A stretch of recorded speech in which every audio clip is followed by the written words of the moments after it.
ईसा अलैहिस्सलाम को रब मानते?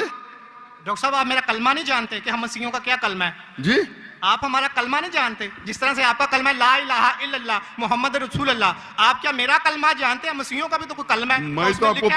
मैं तो पहली बार जिंदगी में देख रहा हूँ। मुझे ऊपर से वही नहीं आती जानने के लिए आपका कलमा क्या है। मैं तो आपको पहली बार देख रहा हूँ। ओके, आप मुझे देखते होंगे टीवी पे। जी जी अल्हम्दुलिल्लाह। और मेरे पास इल्मे गैब नहीं है जी, मुझे वही नहीं आती। क्या आप जानते नहीं? मैं सीधा सवाल पूछता हूँ कि आप ईसा अलैहिस्सलाम को खुदा मानते क्या नहीं, तो आप मुझे उल्टा सवाल कर रहे हैं। सो सॉरी जी, मैं उन्हें कलमतुल्लाह के लिहाज से खुदा मानता हूँ। कलमतुल्लाह? जी कलमतुल्लाह मतलब अल्लाह का कलाम। जी, जो भी अल्लाह के पैगंबर है, हर अल्लाह का पैगंबर कलमतुल्लाह है। ये आपको पता नहीं?